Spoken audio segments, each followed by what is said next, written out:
am 46 years old, and I have been diagnosed with several things. Hyperactivity when I was 5, ADHD when I was 25. Then, you know, in 2007 or 2008 is when I realized it's autism. So I said, whoa, you know who's autistic too? Dustin Hoffman on in the movie Rain Man, and said, that's not me. Then I realized, you know, the guy collected baseball cards, so did I. The guy gets frightened by the very sight of hot water. I get startled by different things. I even go, oh, like that, whatever. He knew how many toothpicks there were in that box, and that's kind of what I am, you know, counting things like that.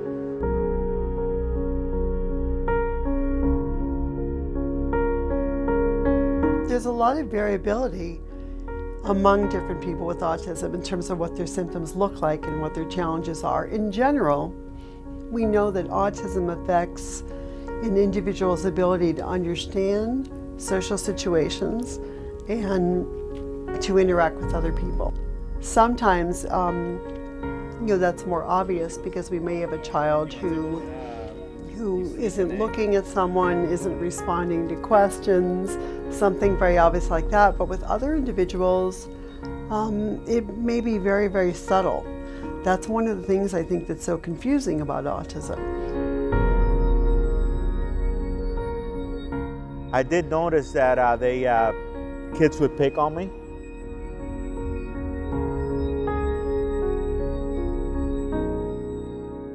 They'd seem to be faster or stronger than I am.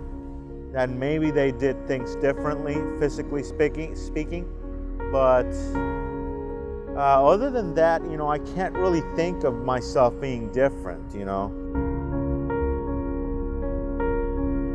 People who don't know me, they wouldn't understand. I sometimes have to explain to people, you know, it's pretty much like saying don't hit me because I'm autistic, or don't hate me because I'm autistic.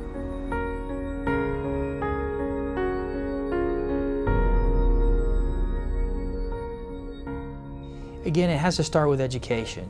People have to be educated. They have to become familiar with the disorder and understand that it is a disability, but it doesn't mean that people with autism can't make meaningful contributions to society. Unfortunately, because there's a lack of knowledge, there's a lack of understanding, it's very, very difficult for individuals with autism to find meaningful employment.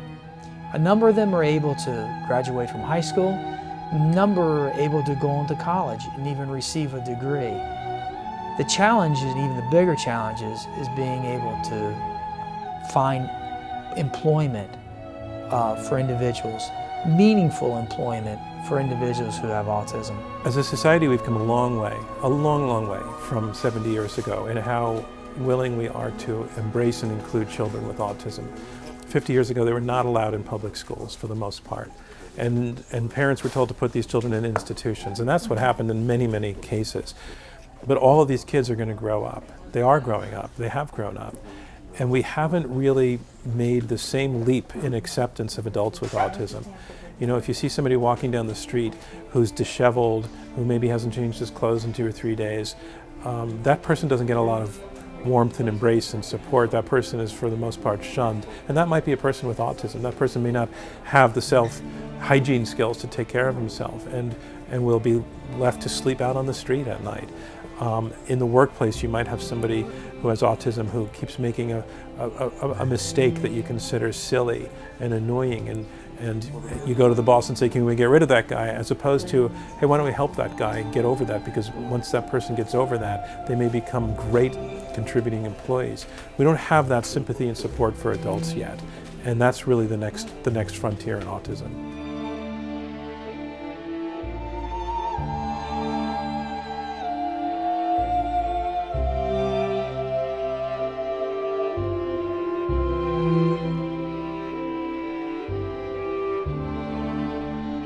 If they're not self-sufficient, if they're not able to find employment and they're not able to take care of themselves, all right, who's going to take care of them? The taxpayers are going to take care of them, and we're going to be paying a lot more down the road and on the back end than we would if we tackled it right now.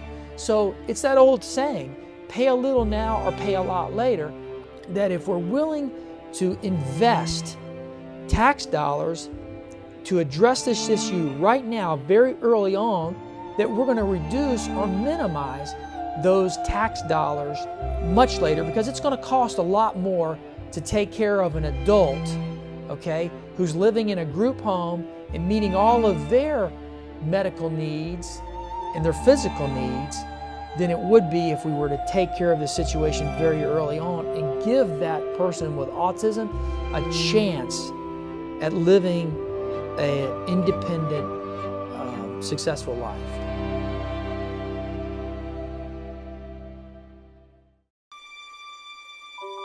It's a delay in development, and the main areas affected are communication and social skills, and you tend to see a lot of repetitive behaviors. So these kids tend to do the same thing over and over again without a purpose. Maybe they won't play appropriately with their toys.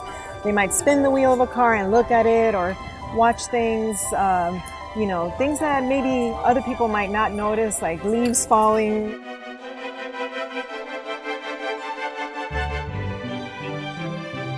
They think it's a combination of genetics and environmental triggers. So maybe these kids are predisposed because of family members. They don't know if it happens in the womb or it happens, after a while, but something in the environment triggers these genes.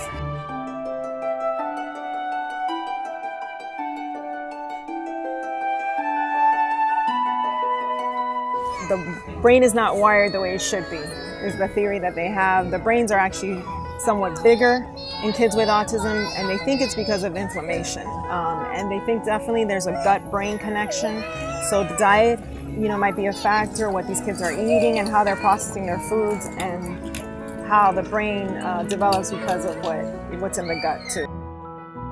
My daughter, developed normally for the first year. I was actually a child psychiatry fellow when she was developing, so I really tracked her milestones, and everything was on time. She had a few words by the time she was 1, and then, between 1 and 2, it kind of stalled.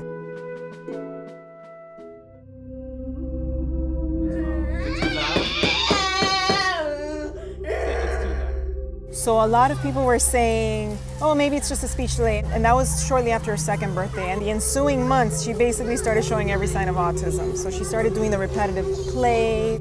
She basically stopped looking at us. She would just hold our hand and put it on top of any object she wanted. It's called autistic leading. And so, it started becoming more evident this is something more than a speech delay.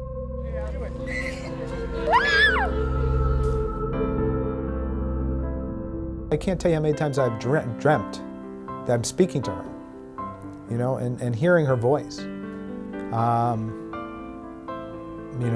then you wake up and you don't, and then you have to accept that, that it's that you have to speak to her in a different way.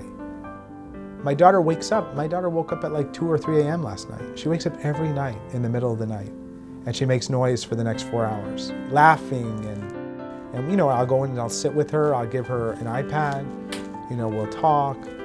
I'll try to, more me talking, but her listening, and we'll try to deal with that, but it affects your life in every way. My daughter still has trouble going to the bathroom, in the toilet. Sometimes she does, but sometimes she doesn't. Going to church, I've had people look at me like, oh, she's making this noise. You would think at church, people would be accepting of a child with autism, but often not. Before judging and leaping to like, oh, this is just a spoiled kid, or, because it's unusual behaviors that you see in someone that may look typically normal, physically may look fine, but the behaviors are not, and maybe to be more understanding, not as judging, like basically kind of ask, how can I help? Because a lot of times families give you a kind of like I would call a dirty look or something, like if your child is misbehaving in public. And I would rather that they offer help or, more of an understanding. I want her to always feel accepted for exactly who she is. You never want your child to feel like they are inadequate or that you would want them to be different. She's an innocent. She's an angel. You know, she does nothing wrong. She doesn't know right and wrong. She knows right. She's a good person. I had the feeling that God's the only thing He's going to care about is He gave me this child. Did I take care of her? He's not going to care whether I become President of the United States. All He's going to care about is, did I take care of this child who needed to be taken care of?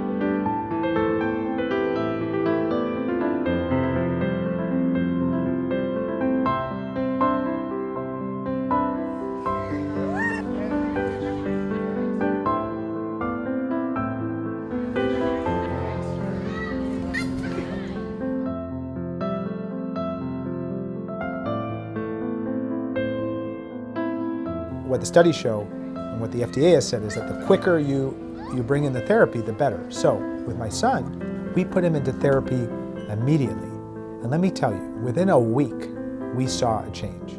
We saw him being more attentive. We saw him speaking more. Boys. And that has continued. So now he's 4 going on 5. And he speaks a lot. He's able to transition. He plays with other children. He shows a real interest in other children. He plays with toys appropriately. And I believe that by next year, my thought is that he will mainstream completely.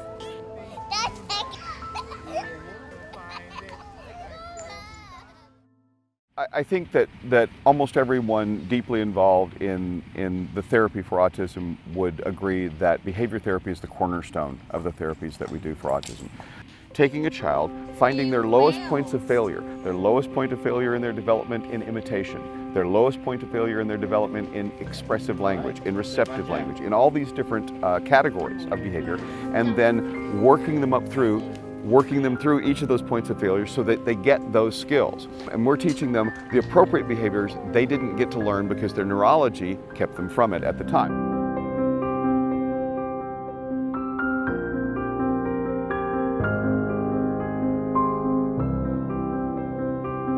Almost all therapies for autistic children are required to be one-on-one. You have one therapist with that one child. And if that child spends 8 hours of its day or 6 hours of its day or 4 hours of its day in therapy, you're paying for a whole human being for just your child for that period of time. So that right off the top accounts for most of the expense. It's one-on-one therapy. It has to be.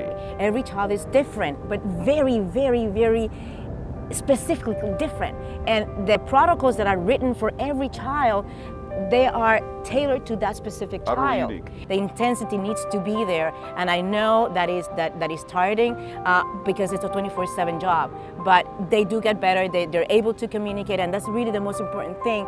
That as a mom, I really, I push my son every day to do more.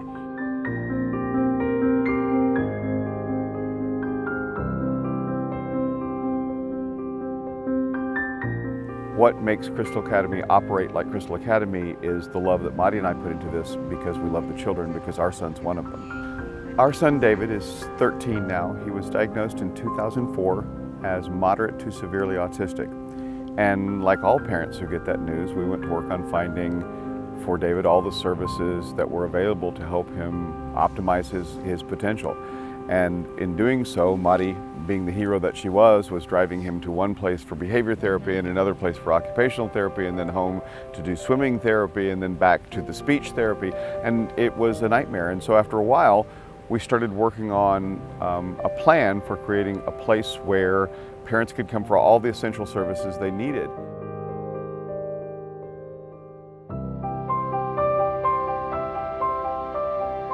One child came to us nonverbal, pulling out her own hair in clumps, pulling out her mother's hair in clumps, very frustrated, very introverted, and was with us for 2 years. She went from nonverbal and self-abusive to happy, engaged in a neurotypical school. Stories don't get any better than that one.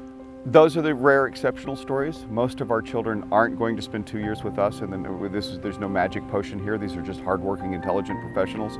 Still lots of behavior to go, still lots of work to do, but so much progress made. And for us, obviously, as a parent, I would have loved for David to be in a typical classroom. So I get the emotions that go with that, and the fear that comes with that as well. And also, it's about discovering their talents. They all have talents, we all have talents, but because of the communication issue, you don't know. I mean, our son, for example, people tell us, oh my God, he's playing beautiful piano. So yes, your child has a talent, and it's about us as a group, as parents together, to find that talent and show the world, yes, we can.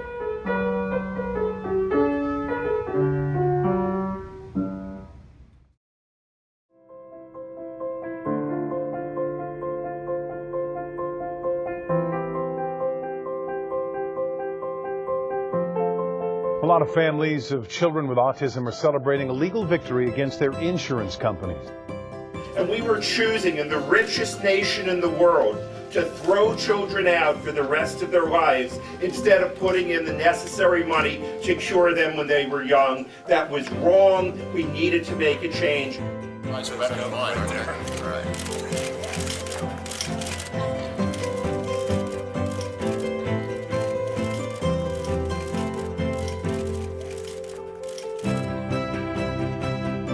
The reason that came about was because there was a movement at the grassroots level from people all over the disabilities community, but especially the autism community, where they said enough is enough, and they exerted enough pressure on those representatives and those senators to pass a bill. And so we were able to get some help for some children. Obviously, I would love to see that bill expanded to include more folks, but you know, it's a process in Tallahassee. Look how much can be done when people really work at something and have a goal and unite and share a target and support each other. Now there's much more to be done. Let's look at the past for that inspiration. If it could be done over the last 50 years, we can do something over the next 50 years for the parts of the job that still have to be done. There are certain places that in our book we refer to as pockets of excellence, and if Coral Gables is one of those, you can be sure that people from outside will be looking to see what's happening here. I mean, first, as an attorney, I would always mention that all of our governments must adhere to the American with Disabilities Act. Obviously, we need to work to make our buildings and our activities and our programs more accessible. So that's the minimum. That's required by federal law. What I like about Coral Gables is that we seek to go beyond that. So specifically, you mentioned the Autism Wallet Card. That's a national program, and the Coral Gables Police Department deserves a tremendous amount of credit for that. We found something that all of us can collectively endorse to help our law enforcement officers communicate much better with one part of our community that we serve. Anyone with autism can have a card that they keep with them. So if they have some interaction with a government official, or really anybody, this gives them the ability to hand over the card so that government official can look at it and see, oh, I understand that you have autism, and I understand that you may have difficulty in these areas, and I'm going to accommodate you. Because of the unique behaviors and the challenges that people with autism face, oftentimes law enforcement may misinterpret and think that possibly this person is under the influence of a controlled substance. We believe the card is going to be very helpful in disclosing that information. The officer can take an approach that he might not have otherwise taken. To date, roughly 2,000 cards have been issued really across the world.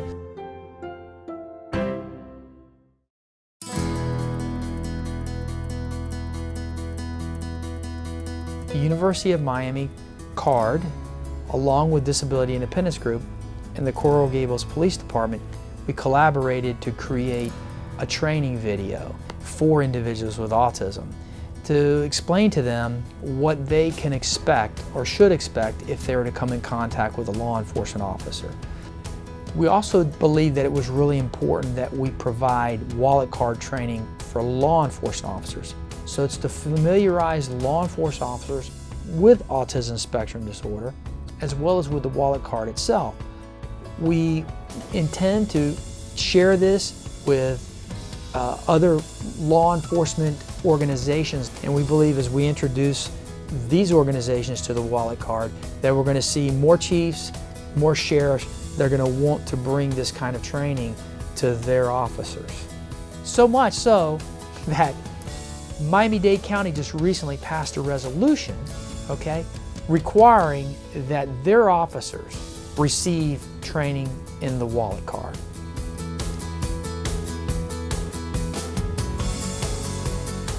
Safety Net is a program presented by LoJack. LoJack has been finding stolen vehicles for over 30 years. They got into the business of finding wanderers, people with Alzheimer's, dementia, and children who are on the autism spectrum disorder. The basic concept is it's used by an RF frequency. RF is very accurate and very reliable. It's been around for ages. This bracelet is bought by the person that's potential for wanderer, and it's placed around their wrist. It's in a very sturdy bracelet to where it can't be ripped or torn off. Each bracelet has its own frequency number, and that's put into a database. If that individual goes missing, the law enforcement agency that is going to be tracking the wanderer has that frequency number tied to that information. For our residents that live in the city, Coral Gables Police Department does participate in this program. The Coral Gables Police Department officers are trained to use the LoJack Safety Net tracking equipment in case we do have a wanderer that goes missing. This equipment is what the police officer uses. So we turn the unit on, we dial in the specific frequency number, and we start at a starting point where that wanderer was last seen. Statistics have shown that autistic children are very drawn to water. They like the water for whatever reason, whether they can swim or not swim. So the importance of RF, this can be located underwater. That signal coming to us, we are sure that we're going to be able to locate that bracelet. It's very reliable, and it gets it down to the exact location.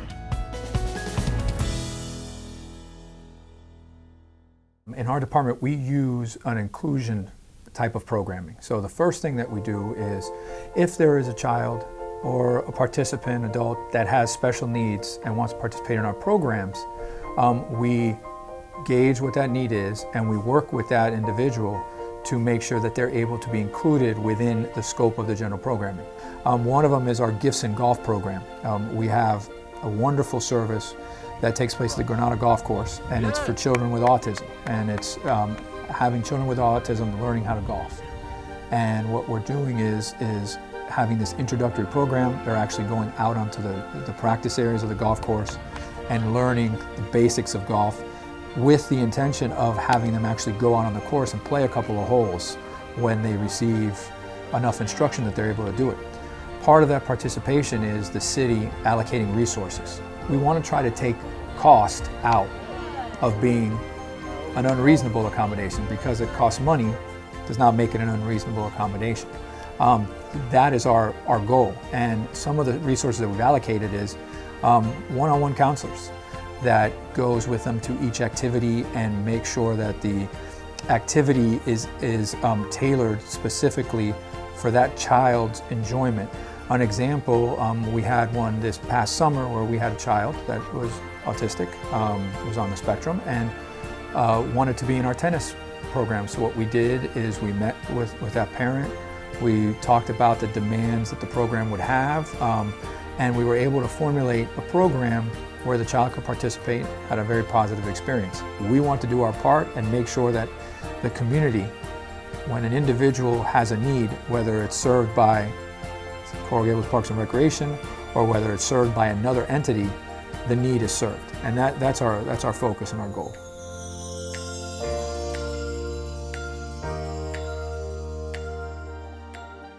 We want individuals with disabilities to participate in all aspects of life. And we want the government to be welcome and opening to them. And when someone comes up and asks for an accommodation, the government or the business or whoever it may be goes forward to them and says, how can I help you? And it's a pleasure to have you here, and we'll do what we can to make you feel welcome. And I know that that's what Coral Gables stands for. And that's why I feel so proud to be the city attorney of this city.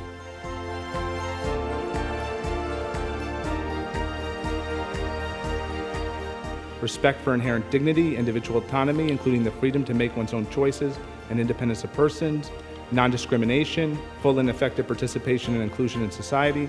Commissioner Keon? Yes. Commissioner Lago? Yes. Vice Mayor Cassano? Yes. Commissioner Sleznick? Yes. Mayor Kasich? Yes. What we're trying to create is a world where people who are different, who are special, who need special accommodations, actually feel that they belong just like everybody else. And that includes having a fully dignified life, which includes a good school education and a job when they graduate. The Coral Gables municipality, all of the individuals we've dealt with have been incredibly supportive. They've done so much for us. Mayor Kaysen invited us down and had the children come for Government Day and let them be mayor for a day, which was just incredible. The kids had a great time. They turned over the holiday park to us one day, opened it early, the Christmas holiday park they have downtown, just for us, and they sent the trolley over to get us, to take us for this event. I mean, they've been amazingly supportive. They feel good about being there. Their self-esteem increase, and we really push that a lot in here. This story, it's amazing because you're helping to establish awareness, inclusion, acceptance. That's very important for our children and for our families as well.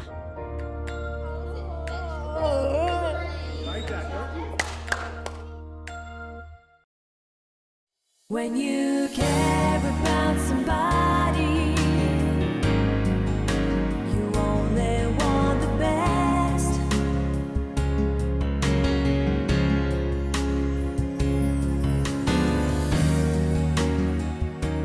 What you were saying about what do we want for David, the only one thing that I would add to that is acceptance.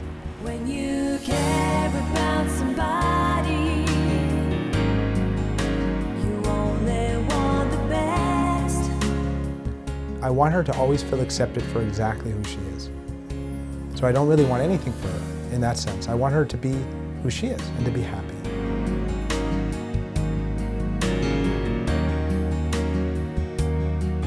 I still think that I can get married and have children, believe it or not.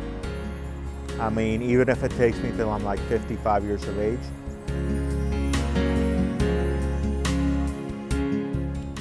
Most people with autism, they really want to please people. They really want to do the right thing, but they just need a little bit more time. They need a little understanding.